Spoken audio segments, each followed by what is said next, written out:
क्या आप IIT JEE medical 11th या 12th की प्रिपरेशन कर रहे हैं और आपको एक बेस्ट कोचिंग इंस्टीट्यूट की तलाश है? तो अब आपके साथ होगा चंद्रयान, जहां है NITS फैकल्टीज, साथ ही up to 100% scholarship. Chandrayaan, Lankeshwar complex, Akashvani Chowk, Adityapur. Admissions open. Hello students, my name is Manisha Roy and I am from Chennai. Today's topic is penetration power. Okay, so पिछले क्लास में हमने क्या देखा था कि आयनाइजेशन एंथैल्पी कैसे कैसे चेंज होते हैं, वो होती क्या है चीज आयनाइजेशन एंथैल्पी जो है, और उसका ट्रेंड कैसे होता है, डाउन ग्रुप क्या होगा, पीरियोडिकली मतलब लेफ्ट टू राइट कैसे होता है, वो हमने देख लिया। ठीक है, तो पिछले क्लास में मैंने बोला था कि ये जो हमारा आयनाइजेशन एंथैल्पी है तो उसमें भी थोड़ा मतलब क्या है कि एक्सेप्शंस आता है। उस एक्सेप्शंस का रीजन क्या है, उस एक्सेप्शंस का रीजन आपको मतलब जो है उसको जानने के लिए आपको एक पॉइंट पढ़नी पड़ेगी। मैंने बोला था उस वीडियो में, पिछले क्लास की वीडियो में। तो वो जो पॉइंट है वो है आपका पेनिट्रेशन पावर। ठीक है, तो देखिए पेनिट्रेशन पावर जो है ना वो आपको आपका जो स्ट्रक्चर ऑफ एटॉम है वहां पे भी मिलेगा एक टर्म, और यहाँ पे भी है। दोनों टर्म ना डिफरेंट है। ठीक है, पेनिट्रेशन पावर जब आपका एलिमेंट्स का होता है, ठीक है, तब एक अलग मीनिंग होता है, और पेनिट्रेशन पावर आपका इलेक्ट्रोमैग्नेटिक वेव में भी होता है। ठीक है, वो अलग मीनिंग है। तो दोनों में कंफ्यूज मत होना। अगर कोई भी बच्चे आप लोग स्ट्रक्चर ऑफ एटॉम पढ़ लिया होगा तो वो ये टर्म वहां पे मिला होगा। तो जो वहां पे मिला है वो इलेक्ट्रोमैग्नेटिक वेव का है। ठीक है, और यहाँ पे जो आपका पेनिट्रेशन पावर है वो एलिमेंट का है। वो क्या है चलो हम जानते हैं। तो यहाँ पे देखो लिखा है पेनिट्रेशन पावर की, क्या लिखे है देखो, the power of orbital. Okay, एक ऑर्बिटल का पावर। ठीक है, कौन सी power, orbital electron to get attracted to the nucleus. मतलब क्या है कि हमको पता है जो न्यूक्लियस होते हैं एटम के अंदर वो क्या होगा हमारा, वो पॉजिटिवली चार्ज होते हैं। ठीक है, ये तो हमको सबको पता है। और जो ऑर्बिट्स में जो इलेक्ट्रॉन घूमते हैं वो नेगेटिवली चार्ज होते हैं। तो जो हमारा अपोजिट चार्ज है वो attract each other and same charge repel each other, ये तो हमको पता है। तो वही बात है कि ये जो हमारा ऑर्बिटल का जो न्यूक्लियस होता है, ताकि मान लो जैसे कि यहाँ पे देखो इस डायग्राम पे देखो, ये क्या है हमारा कार्बन एटम है। ठीक है, कार्बन एटम है, कितना है एटॉमिक नंबर कार्बन का 12।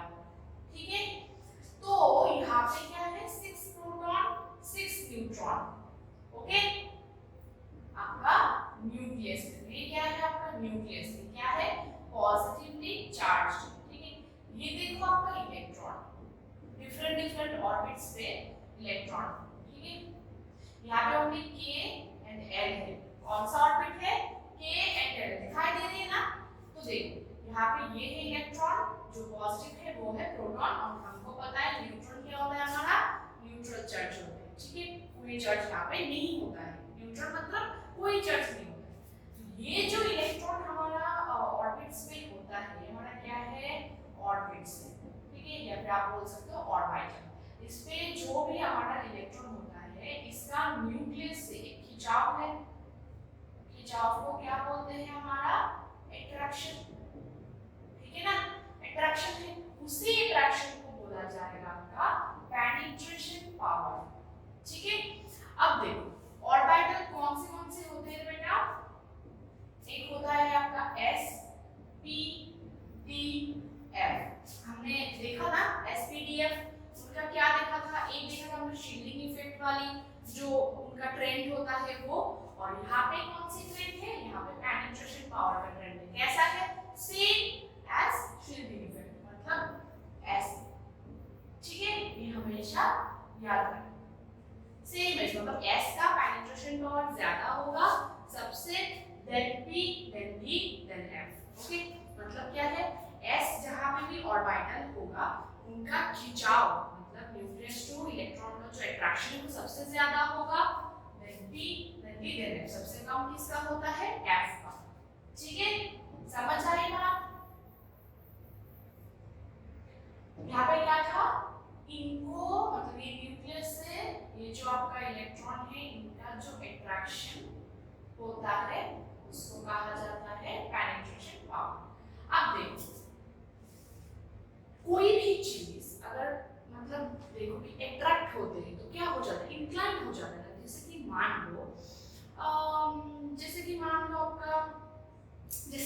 एप्पल, ठीक है, एप्पल जो गिरता है पेड़ से, तो ये तो हमको पता है ना न्यूटन की थ्योरी से कि ग्रेविटेशनल फोर्स की वजह से तो नीचे गिरता है ना, मतलब क्या है वो खींच रहा है ना एप्पल को। जब पेड़ से एप्पल मतलब निकलते हैं, जो गिरते हैं पेड़ से, तो क्या कर रहा है, ये जो ग्रेविटेशनल फोर्स होता है हमारा अर्थ का, तो वो खींचता है इसलिए नीचे आता है। मतलब क्या है, न्यूक्लियस जो है हमारा बीच में है और वो क्या करेगा, हमारा जो ऑर्बिटल पे जो इलेक्ट्रॉन है उसको खींचेंगे। तो खींचेंगे तो क्या होगा, ऐसे ऐसे हो जाएगा, है ना। आपको अगर कोई ऐसे, आप खड़े हो, ठीक है, सीधा मैं खड़ी हूँ, ठीक है, मेरे राइट हैंड को अगर कोई खींचता है उस तरफ तो मैं ऐसे चले जाऊंगी, लेफ्ट हैंड को खींचेंगे तो ऐसे चले जाऊंगी। तो क्या है कि जो भी जिस तरफ भी हमारा अट्रैक्शन होता है हम उसी तरफ खींचे चले जाते हैं थोड़ा सा, ठीक है ना। तो उसी वजह से हमारा एटम का जो स्ट्रक्चर बन जाता है वो कैसे बन जाता है, ऐसे। हम क्या करते हैं, हम ऐसे गोल गोल दिखाते हैं ना, ऐसे गोल फिर गोल ऐसे करके दिखाते हैं ना, वो हमारी सुविधा के लिए, हमारी समझ के लिए, ठीक है। क्योंकि अगर हम ऐसे 3D डायग्राम ड्रॉ करेंगे ना, वो इट्स वेरी डिफिकल्ट कि कैसे हम दिखाएंगे, ठीक है, अंडरस्टैंडिंग के लिए डिफिकल्ट हो जाएगा। इसीलिए हम ना ऐसे सर्कुलर ऑर्बिट ड्रॉ करते हैं। लेकिन बेसिकली एटम्स का जो ऑर्बिट्स होते हैं वो सर्कुलर नहीं होते हैं, ठीक है, वो ऐसे शेप का होते हैं थोड़ा सा, ठीक है, इंक्लाइन। क्योंकि ये जो हमारा न्यूक्लियस है ये क्या कर रहा है, इसको खींच रहा है, इसको खींच रहा है, इसको खींच रहा है। तो ऐसे ऐसे होते जा रहा है। न्यूक्लियस अगर है तो इसको खींचेंगे, ये न्यूक्लियस है, ठीक है, तो इसके ये खींचेंगे तो ऐसे हो जाएगा। इस साइड को खींचेंगे तो क्या हो जाएगा, ऐसे हो जाएगा, ठीक है ना। तो इसी हिसाब से हमारा बन जाता है ऐसे वाली स्ट्रक्चर, ठीक है। कैसे होगा अगर 3D है तो चलो देखते हैं। ये देखो दिखाई दे रही है हमारा स्ट्रक्चर ऑफ एटम बेसिकली कैसा होता है हमारा, ऐसा ही होगा हमारा न्यूक्लियस। देखो कैसे घूम रहे इलेक्ट्रॉन, इनका जो घूमने की जो पथ होती है वो ऐसे शेप का होती है, नॉट सर्कुलर, ओके। वो किस वजह से होते हैं, पेनिट्रेशन पावर की वजह से। पेनिट्रेशन पावर हमारा क्या होते हैं, न्यूक्लियस जो वैलेंस शेल के इलेक्ट्रॉन को खींचता है उसी को बोला जाता है पेनिट्रेशन पावर। पेनिट्रेशन पावर की ट्रेंड क्या होगी, सबसे ज्यादा होगा एस में, फिर बी, फिर डी, फिर एफ, जैसे कि हमारा होता था शील्डिंग इफेक्ट, ठीक है।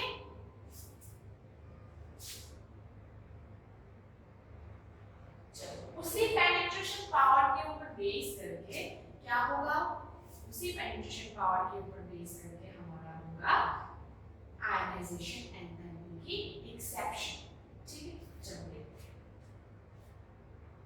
देखो यहाँ पे क्या लिखे हैं, यहाँ पे लिखा है एक्सेप्शंस इन आयनाइजेशन एंथैल्पी। क्या एक्सेप्शन इन आयनाइजेशन एंथैल्पी, कौन सी, सेकंड एंड थर्ड पीरियड, कौन सा में होता है, सेकंड एंड थर्ड पीरियड। ये होगा हमारा पीरियोडिक टेबल, ठीक है। सेकंड एंड थर्ड पीरियड मतलब कौन सा, ये होगा हमारा सेकंड पीरियड, ये होगा हमारा सेकंड पीरियड, ये होगा हमारा थर्ड पीरियड, ठीक है। सेकंड पीरियड में क्या क्या है, यहाँ पे है लिथियम बेरिलियम, यहाँ पे है boron carbon nitrogen oxygen fluorine neon, वो क्या होगा सेकंड। और इसके बाद थर्ड पीरियड में सोडियम मैग्नीशियम, यहाँ पे है ये aluminium silicon phosphorus sulphur chlorine argon, okay, है ना। सेकंड एंड थर्ड पीरियड में, तो उस पीरियड में एलिमेंट्स हमने देख ली कौन सा एलिमेंट्स है, उसी एलिमेंट्स में आपका आयनाइजेशन एंथैल्पी का क्या होगा, आयनाइजेशन एंथैल्पी का एक्सेप्शंस। कैसे एक्सेप्शंस होते हैं, हमने क्या देखा था कि जब हम डाउन द ग्रुप जाएंगे, ठीक है। अच्छा चलो छोड़ो डाउन द ग्रुप छोड़ते हैं, क्योंकि ये जो है हमारा ये क्या है, पीरियड के लिए, ठीक है ना। तो पीरियोडिकली सोचते हैं। तो जब हम लेफ्ट टू राइट जाएंगे तो आयनाइजेशन एंथैल्पी क्या होगा, हमने क्या देखा था, लेफ्ट टू राइट जाते हुए आयनाइजेशन एंथैल्पी इंक्रीज होता है, ठीक है ना। लेफ्ट टू राइट जाते हुए आयनाइजेशन एंथैल्पी क्या होगा हमारा, इंक्रीज होता है। क्यों इंक्रीज होता है, हमने क्या देखा था कि नंबर ऑफ शेल इंक्रीज नहीं होता है, तब क्या होता है, number of proton number of electron बढ़ जाता है, ठीक है। तो प्रोटॉन क्या करता है, ज्यादा अट्रैक्शन जमाता है, तो उसकी लास्ट शेल से उस अट्रैक्शन को लेके लास्ट शेल से इलेक्ट्रॉन को बाहर निकालने के लिए हमको ज्यादा एनर्जी चाहिए होती है, जो पिछले क्लास में हमने डिस्कस की थी। तो उसी हिसाब से लिथियम बेरिलियम, तो हम अगर सेकंड पीरियड की सोचे, ठीक है, चलो पहले हम सेकंड पीरियड देखते हैं। अगर सेकंड पीरियड की सोचे तो क्या आएगा, पहले आएगा हमारा लिथियम, इसके बाद बेरिलियम, फिर इसके बाद बोरॉन, फिर कार्बन, फिर नाइट्रोजन, फिर ऑक्सीजन, देन यहाँ पे लिख लो, ठीक है, फ्लोरीन, देन नियन। ये होना था हमारा टोटल ट्रेंड इन आयनाइजेशन एंथैल्पी, ओके। पर ट्रेंड में प्रॉब्लम, ट्रेंड में प्रॉब्लम क्या है, देखो यहाँ पे लिखा है, ये होगा हमारा एक्चुअल वाली ट्रेंड, ये होना था, शुड बी, ओके, और ये क्या है, होता है एक्चुअली, ठीक है। ये है हमारा शुड बी मतलब होना था, और ये है हमारा एक्चुअली, दिखाई दे रही है ना, ठीक है। ये अब देखो लिथियम से बेरिलियम ज्यादा होते हैं, ठीक है, ये तो सही है, लेकिन बेरिलियम से यहाँ पे क्या होना था, बेरिलियम से बोरॉन का ज्यादा होना था, लेकिन होता क्या है, बेरिलियम से बोरॉन का कम हो जाता है, बेरिलियम का ज्यादा होते हैं। सेम बाकी ठीक है, कार्बन का ज्यादा है, ठीक है, नाइट्रोजन से ऑक्सीजन का ज्यादा होना चाहिए था, यहाँ पे क्या हो रहा है, नाइट्रोजन का ज्यादा हो रहा है ऑक्सीजन से, ठीक है। तो हमारा यहाँ पे एक एक्सेप्शन है नाइट्रोजन ऑक्सीजन और बेरिलियम बोरॉन पे एक्सेप्शन है, ठीक है, समझ आई बात। अब ये एक्सेप्शंस क्यों होता है, हमने क्या बोला था, पेनिट्रेशन पावर, ओके। सो हम अगर पेनिट्रेशन पावर के बारे में सोचे तो क्या आएगा, S P B F, okay. Beryllium का कितना होता है, 4, बेरिलियम का कितना होगा, 4, यहाँ पे देखो 4 है, इसको हम इलेक्ट्रॉनिक कॉन्फ़िगरेशन देखते हैं, बेरिलियम का क्या होगा इलेक्ट्रॉनिक कॉन्फ़िगरेशन, बताओ, बेरिलियम का इलेक्ट्रॉनिक कॉन्फ़िगरेशन क्या होगा, 1:2, 2:2, इतना ही है, बेरिलियम का 4 है ना, तो 2 4 हो गया, 1:2, और किसमें दिखाई को देखने को मिलती थी हमको, इसमें बोरॉन में। चलो उधर नहीं करके हम इधर करते हैं, ठीक है। बेरिलियम का है आपका 4, तो होगा 1:2, बोरॉन का कितना है, बेरिलियम के बाद ही है 5, क्या होगा 1:2, 2:1। हमने क्या देखा था, ये कौन सी है, ये किसका सीरीज है आपका, पेनिट्रेशन पावर का, ठीक है, पेनिट्रेशन पावर का है, तो क्या देखा था, S में ज्यादा होते हैं पेनिट्रेशन पावर देन P, यहाँ पे क्या आ गया हमारा, यहाँ पे आ गया हमारा P बोरॉन पे, तो बोरॉन का क्या होगा, बोरॉन से बेरिलियम ज्यादा होगा, क्योंकि S में पेनिट्रेशन पावर खींचने का क्षमता ज्यादा होते हैं, जो खींचता है उस क्षमता को कहा जाता है penetration power, nucleus two electron, orbital पे इलेक्ट्रॉन खींचने की क्षमता अगर ज्यादा होगा तो वो बहुत ही स्ट्रांगली बॉन्डेड होगा, मैंने बोला था दोस्ती तोड़ने के लिए आपको ज्यादा लेबर देनी पड़ेगी, ज्यादा चुगली करनी पड़ेगी, मत क्या करो, ठीक है, तो ज्यादा एनर्जी देनी पड़ेगी ना उनकी बॉन्ड को तोड़ने के लिए, क्योंकि बेरिलियम पे क्या है, ओनली S है, P नहीं है, S का पेनिट्रेशन पावर ज्यादा होते हैं, तो उसी हिसाब से बेरिलियम का क्या हो जाएगा, बोरॉन से ज्यादा, क्योंकि बोरॉन में p ऑर्बिटल आ जाते हैं, p का से कम होता है, तो उसी हिसाब से उसी की वजह से क्या होता है, हमारा यहाँ पे देखने को एक्सेप्शंस मिलती है, समझ आई ना? पूरा क्लियर है?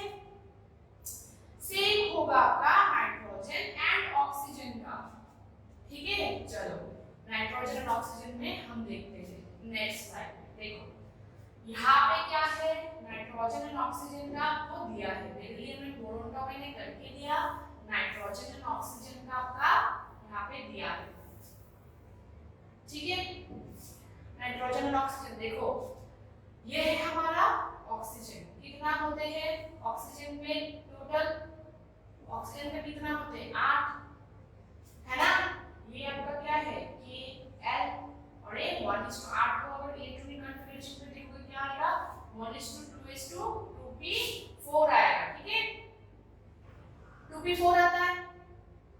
अब मेरे को देखो यहाँ पे एक बात बताओ, यहाँ पे नाइट्रोजन का कितना होते हैं 7, यहाँ पे क्या है 1:2:2p3, तो यहाँ पे भी आपका p है, यहाँ पे भी आपका p है, तो आप कैसे बोल सकते हो कि नाइट्रोजन का आयोनाइजेशन एंथैल्पी ऑक्सीजन से ज्यादा? हाउ कैन यू से? बिकॉज़ दोनों में p है ना, तो कैसे डिफाइन करोगे कि नाइट्रोजन का ज्यादा है? वो रीजन इसलिए है, यहाँ पे ये देखो अरेंजमेंट 1:2 है, 2 इलेक्ट्रॉन, 2s में क्या है आपका 2, p में क्या होगा आपका पूरा ही p जो है वो क्या है हाफ फिल, है ना? हाफ फिल है। अब यहाँ पे अगर देखोगे हम बनाते हैं, ठीक है? उसी हिसाब से 1:2 हो गया हमारा, ठीक है? 2:2 हो गया हमारा, 2s में कितना है 2 है, ठीक है? 2p में 3 होगा, तो कितना है 4, मतलब क्या है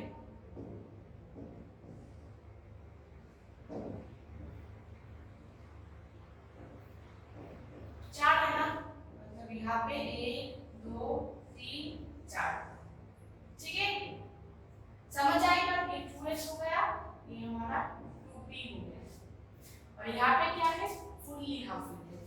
मैंने एक बात बोला था, पता नहीं आप लोगों को याद है या नहीं, ये क्या है, ये है आपका सेमी फिल, ठीक है?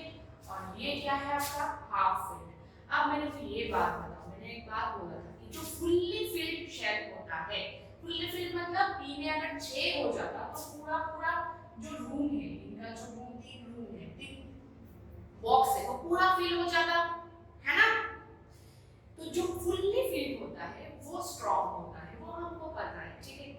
लेकिन ये सेमी फिल्ड जो होता है इससे ज्यादा स्ट्रॉन्ग हमारा कौन सा होगा हाफ फिल्ड, ठीक है? हमेशा याद रखना, एक होता है आपका फुल्ली फिल्ड, बहुत स्ट्रॉन्ग होते हैं, बॉन्ड अट्रैक्शन, ठीक है? और एक होता है आपका हाफ फिल्ड, वो भी स्टेबल नहीं है बट स्ट्रॉन्ग होता है। किसकी कंपैरिजन पे?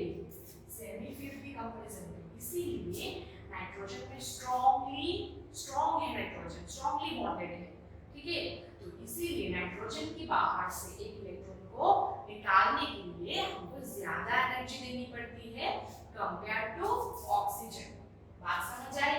ये वाला पॉइंट लिख लो कि सबसे पहले कौन सा होगा आपका स्ट्रॉन्ग फुल्ली फिल्ड, ठीक है? इसके बाद होगा आपका हाफ फिल्ड, ठीक है?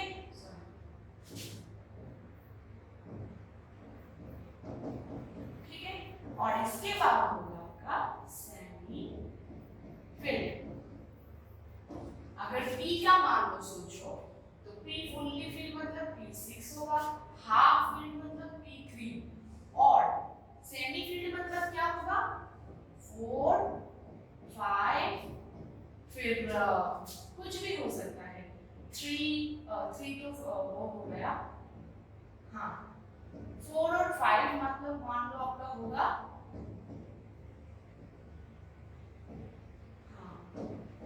4 5, ठीक है? 4 5 होता है, फिर 1 2 1 अगर होगा, 2 अगर होगा, 3 तो हो गया 1 2 p1 p2, वो तो फील्ड ही नहीं, सेमी फील्ड भी नहीं, वो तो प्योरली हाफ फील्ड हो जाएगा, ठीक है? ये जो दोनों है ना, ये जो दोनों है P1 एंड P2, वो आपका क्या है, मतलब फील्ड ही नहीं है, वो सेमी फील्ड भी नहीं है, ठीक है। तो ये दोनों मत आएगा यहाँ, क्योंकि मैंने सेमी फील्ड के बारे में बोला था ना। तो सेमी फील्ड में आपका आता है only P4 and P5, okay. क्योंकि P1 एंड P2 मतलब क्या होता है कि P में एक होगा, वो दोनों तो खाली है, ठीक है ना, वो फील्ड ही नहीं है, तो फील्ड कैसे होगा, ठीक है। तो P1 एंड 2 अलग है, ठीक है। तो P के बारे में सोचो, D के बारे में सोचो तो ऐसा ही होगा। D में कितना इलेक्ट्रॉन होता है, देखो यहाँ पे D है क्या, हाँ D है। तो D में कितना होता है 5, तो फुल्ली फिल्ड मतलब D10, हाफ फिल्ड मतलब D5, ठीक है। तो इन दोनों के बीच 5 to 10 के बीच जो होगा वो होगा आपका semi field, like 6, like 7, like 8, like 9, okay.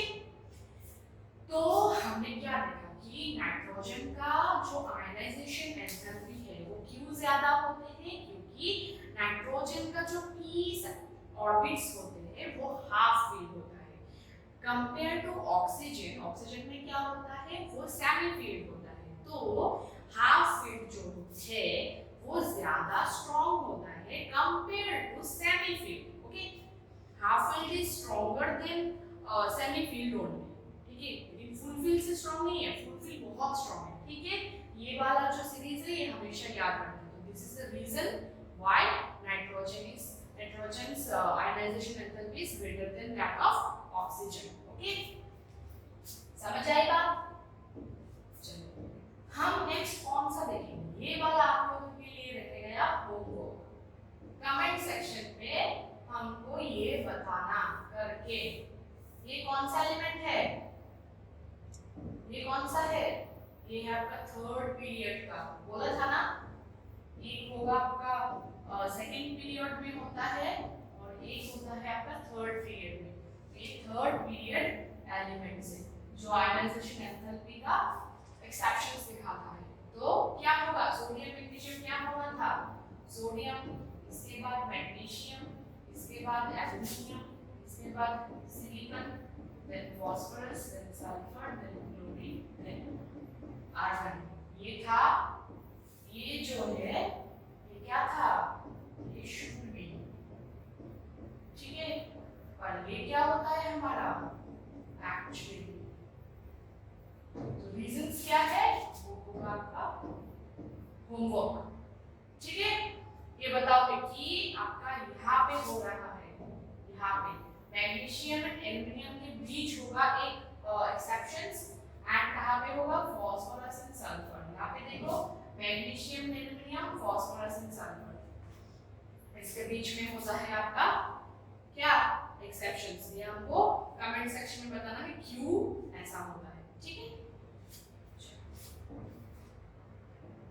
Next क्या है हमारा, नेक्स्ट और भी हमारा एक एक्सेप्शन जो कहाँ पे है, जो है हमारे अभी तक हमने क्या देखा, अभी तक हमने पीरियड्स देखा, ठीक है।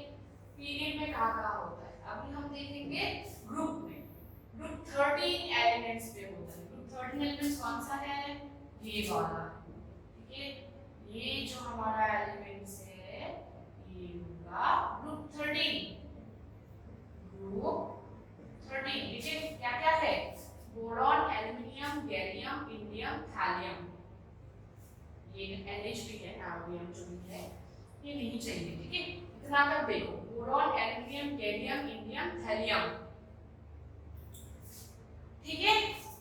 तो क्या होता है इलेक्ट्रॉन, यहाँ पे क्या होगा, डाउन द ग्रुप हम क्या देखे थे आयनाइजेशन एंथैल्पी में, डाउन द ग्रुप क्या देखे थे, आयनाइजेशन एंथैल्पी क्या होगा आपका डिक्रीज होता है। क्यों डिक्रीज होता है, क्योंकि नंबर ऑफ शेल जो है आपका वो इंक्रीज होता है। तो नंबर ऑफ शेल अगर इंक्रीज होता है तो अट्रैक्शन लूज हो जाते हैं। देखा था सोडियम से मैग्नीशियम में कैसे अट्रैक्शन लूज होता है, नंबर ऑफ शेल इंक्रीज होता जाता है तो attraction nucleus to valence shell के अट्रैक्शन लूज होता है। तो उसी हिसाब से क्या हो जाता है हमारा इजी हो जाता है बाहर के इलेक्ट्रॉन को निकालना।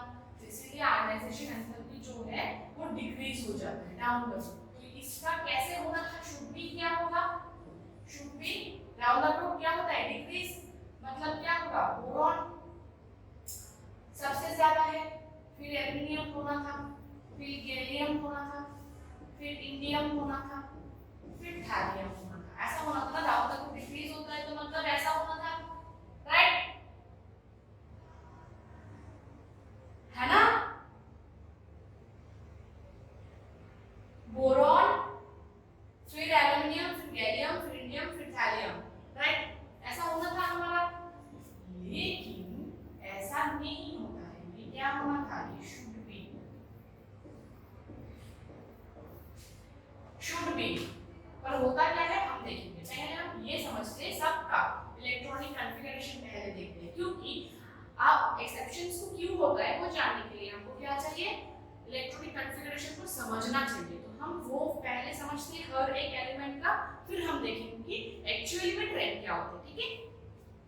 चलो यहाँ पे देखो, ये देखो इलेक्ट्रॉनिक कॉन्फ़िगरेशन सबका दिया हुआ है। बोरॉन का क्या है 2s2p1, मतलब हीलियम का कितना होगा, तो हीलियम का कितना होता है 2, तो बोरॉन का 5 है, तो 2 2 4 5 हो गया। एल्युमिनियम का नियन का कितना होता है 10, 10 के बाद यहाँ पे देखो ना, देखो हीलियम 2 नियन 10, आर्गन कितना होगा 18, फिर क्रिप्टन कितना होता है 36, फिर ज़ेनन एक्सी क्या है, ज़ेनन का कितना होता है 54, ठीक है।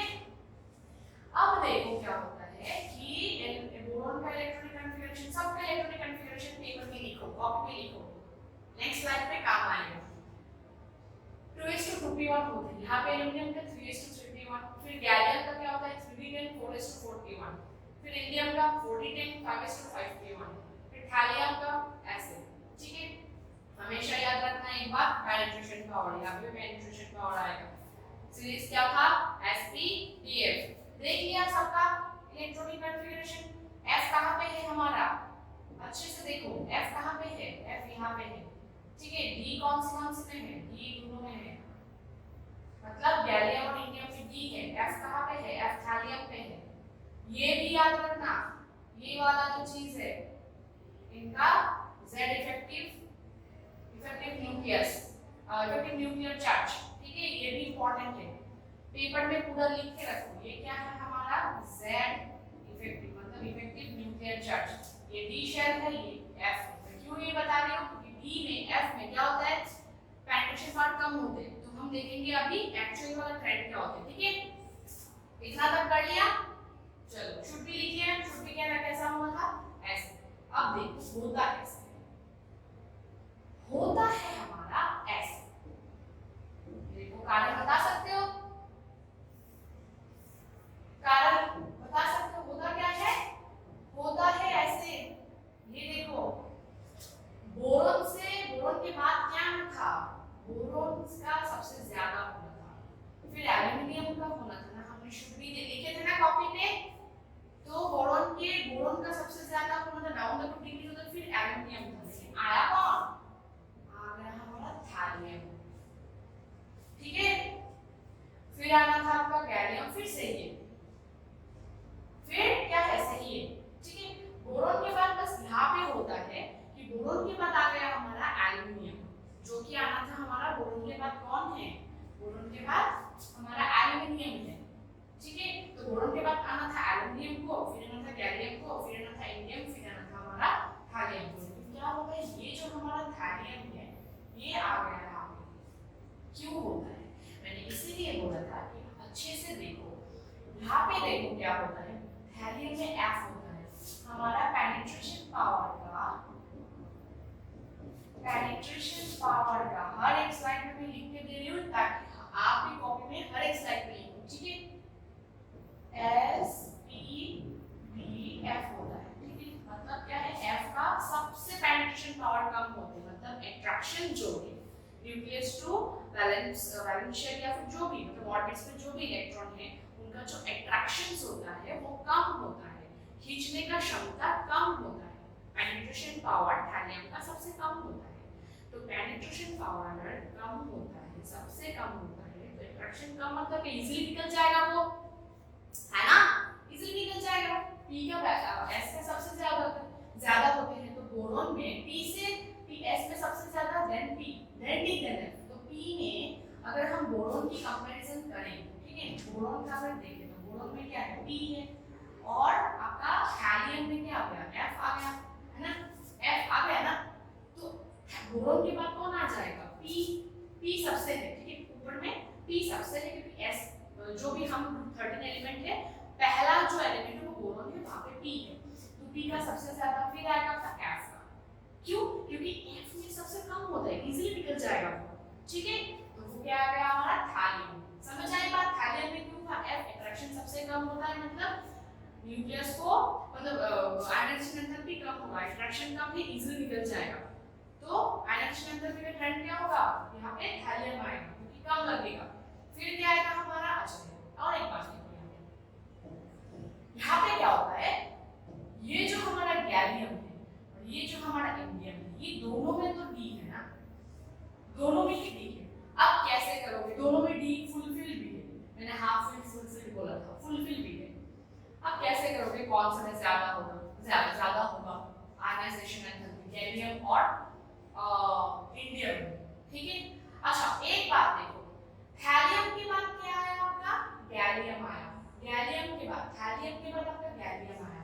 क्यों आया गैलियम, गैलियम पे डी है, ठीक है, ये तो इतना तो पता चलता है, गैलियम पे डी है, इंडियम भी आ सकता था ना, तो क्यों नहीं आया इंडियम, उस ग्रुप की बेटा, यहाँ पे देखो इफेक्टिव न्यूक्लियर चार्ज भी होता है 49, तो 49 प्रोटॉन 49 इलेक्ट्रॉन, कितना ज्यादा वहां पे अट्रैक्शन जमाएगा।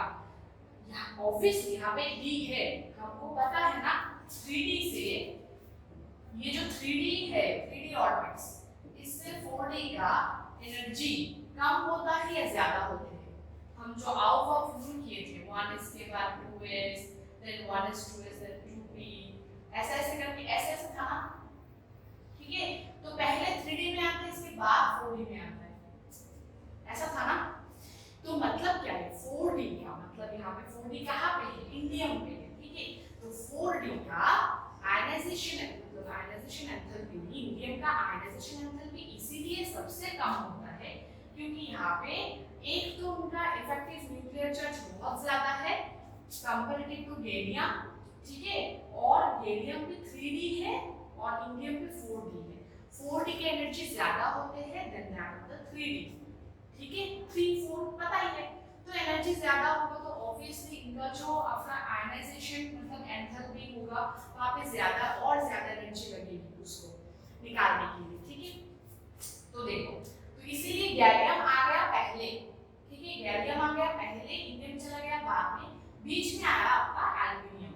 बीच में क्यों एल्युमिनियम आया, क्योंकि एल्युमिनियम पे P है, तो गैलियम और एल्युमिनियम का अगर हम कंपेयर करें, गैलियम और एल्युमिनियम का कंपेयर करें, एल्युमिनियम में बेटा D है, सॉरी गैलियम में D है, एल्युमिनियम में P है, तो P का पेनिट्रेशन पावर D से ज्यादा है, तो क्या करेगा, P में पेनिट्रेशन पावर ज्यादा है मतलब अट्रैक्शन ज्यादा है मतलब आयनाइजेशन एंथैल्पी ज्यादा लगेगी, इसीलिए पहले होगा आपका गैलियम, इसके बाद होगा आपका एल्युमिनियम, इसके बाद आएगा आपका इंडियम, क्योंकि इंडियम में आपका 49 भी है, ये भी एक इंपॉर्टेंट चीज है, इफेक्टिव मतलब जो इफेक्टिव न्यूक्लियर चार्ज वो भी ज्यादा है और इस पे 4D इलेक्ट्रॉन भी है। यहाँ पे तो F हो गया ना, इसीलिए F में सबसे कम होता है पेनिट्रेशन, थोड़ा दिमाग लगाओ, थोड़ा एक के बाद एक सोचो, क्योंकि इनका जो होना था शुड बी क्या था, शुड बी क्या था बोरॉन, फिर एल्युमिनियम, फिर गैलियम, फिर इंडियम, फिर थैलियम, ऐसा होना था। तो बस कहाँ पे आया आपका एक्सेप्शंस, इन तीनों में, एक होगा आपका एल्युमिनियम, एक गैलियम, एक थैलियम। तो ये जो थैलियम है यहाँ पे आ गया due to the F electron, क्योंकि F में पेनिट्रेशन पावर कम होता है, देखो बोरॉन के बाद आ गया आपका थैलियम। फिर ये जो है ना गैलियम, थैलियम के बाद कौन सा है गैलियम, ये सही रहा, ठीक है। थैलियम के बाद आपका गैलियम ही आएगा, इंडियम नहीं आएगा, इंडियम का वैसे ज्यादा है, अगर गैलियम और इंडियम का सोचो तो 3D 4D याद रखना दिमाग में, ठीक है। 3D का एनर्जी कम होता है then that of the 4D, ठीक है। तो आ गया क्या आपका गैलियम, फिर आएगा आपका कौन सा एल्युमिनियम, यहाँ पे एल्युमिनियम क्यों आएगा, इंडियम और एल्युमिनियम की कंपैरिजन करोगे इंडियम और एल्यूमिनियम की कंपैरिजन करोगे तो एल्यूमिनियम में क्या आता है P, इंडियम में तो P नहीं, इंडियम में D आ गया, P है लेकिन D आ गया ना, तो P का ज्यादा होते हैं मतलब आ गया आपका एल्यूमिनियम, फिर आएगा आपका इंडियम। ठीक है, थोड़ा सा एक के साथ एक रिलेट करो तो अच्छे से समझ आएगा। ठीक है, तो हो गया एक्सेप्शन से 13 ग्रुप। ये हमारा पूरा आयनाइजेशन एंथैल्पी का क्या है, कैसे होता है, एक्चुअली में ट्रेंड पूरे पीरियोडिक टेबल में कैसे होता है और कहाँ-कहाँ हमको एक्सेप्शंस देखने को मिलती है, वो पूरा हमको पता हो गया, पूरा जान गया। ठीक है, any confusion, any question, then you can put down into comment section. ठीक है, तो आज के लिए इतना ही। अच्छे से पढ़ाई करो, सब हर एक लेक्चर को अच्छे से देखो और नोट डाउन करो, जो भी मैं लिख रही हूँ यहाँ पे पूरा नोट डाउन करो। ठीक है।